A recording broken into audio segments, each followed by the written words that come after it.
today, as technology has changed our world a lot, you sit down to a table to have dinner with someone and they're on their phone, they're checking their WhatsApp, they're checking their messages,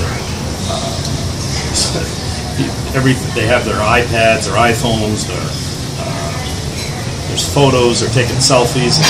You really sit there, if you're talking to someone, you're talking to yourself. Technology has totally changed, where I remember my mother saying about how they sat at the table and my grandfather would always be at the table and they would have dinner conversations, and if you got out of control, he would literally just trot his foot, there would be silence. And so the world has totally done a 360 as far as communicating, and I think the old ways were actually better than they are now, because we were losing touch with each other. You know, I lived in a complex where my neighbor, I went over one day, I bought a new stereo, and I said, look, I wanted to tell her that if the music was loud, just let me know and I'll turn it down. Well, I knocked on her door a dozen times, she would never even come to her door. And so I wanted to say to her what I just said, but she wouldn't even answer her door for me to talk to her. So the first time I turned on my stereo and it wasn't even loud, she called down the front office and filed a complaint.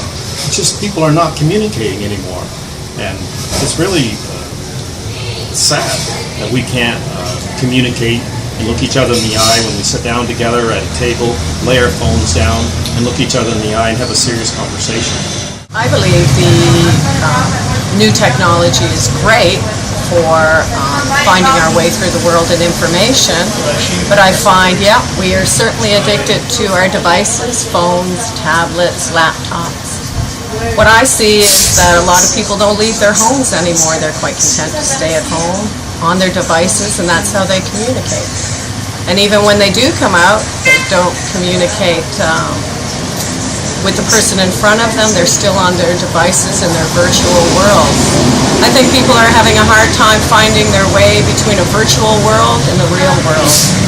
And I would enjoy seeing a 30-day shutdown of all communication on all devices, just to retouch with the world again.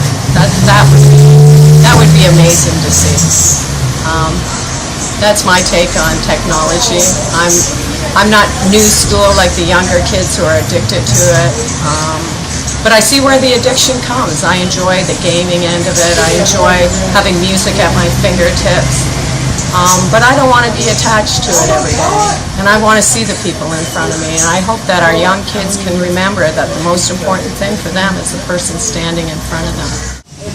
People are more afraid to talk face to face, because then you have to discuss stuff in reality, and that's something different. When you just write on social media, you don't need to prove anything to anyone. It's not that what you do when you talk to somebody face to face, because he can give you feedback immediately, and people doesn't react anymore that way. He don't want feedback immediately. Usually when they send a message, they see the answer a few minutes later or a few hours later, and then you have enough time to think about, are you going to answer to this or not? But if you're going to talk to somebody face to face, you have to answer immediately, and that's a little bit different. That changes people a lot. People get more aggressive on this way. If you try to discuss something with the people on the road, you immediately get really aggressive to you, because they don't know what to do. There is no app anymore. It's them, and that makes them really angry. It's different talking today. Being that I'm of the generation that's over 50, growing up, obviously one of the things that was important to us, even from a family standpoint, is that, we always had dinner together.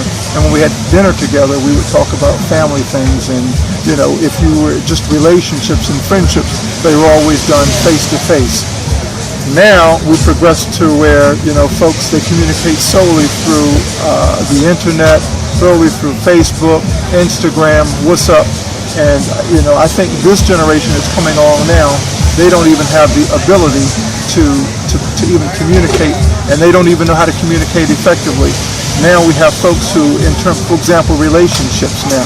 Relationships are now, they're vetted through technology.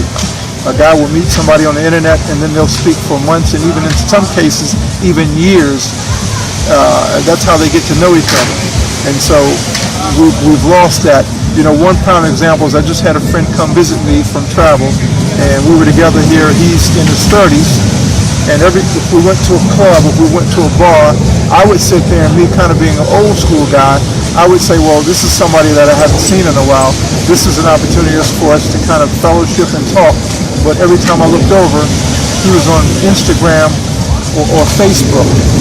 And so, we've lost it now, and it's unfortunate that technology, although it's a great thing in terms of bringing the world together, it's made the world smaller. And so in some respect, that's a great thing. But the negative side about it is that it's as a people now, we don't even talk, we don't share thoughts, and I don't, even from an emotional standpoint, we've lost that. Also, with before when people talk, it seemed like people were much more confident with each other. What I mean by that is they would have conversation and they were able to learn how to speak. And it's like working out. The more you work out, the more energy you have. If you're not communicating with people, if you're communicating through text and email and such, like when you sit down to a table, it's not the same as looking somebody in the eye and having a real conversation. People really struggle communicating today, I think, in a good way. You see two people, one on either side of the table. They're there together, however, their faces are in their phones, rather than looking each other in the eye and carrying on a decent conversation. So it's changing the way we view people. It's changing the way we are as people, and our ability to be able to communicate openly and clearly with another individual. When I see people walking down the street and they're not even looking at where they're going, they're walking into trees, walking into telephone poles, and you laugh at them, and they look up at you and they give you a dirty look. Well, I'm sorry for laughing, but come on, you're walking down a public street. Why are you not looking at where you're going? That, in my opinion, is wrong. I'll walk down the street, I won't be carrying a cell phone, and I'll approach the person coming the other way on the sidewalk or on the street, and I'll say good morning, good afternoon. In my generation, that is the norm. Today's generation, they don't even give you eye contact, and that's an unfortunate thing.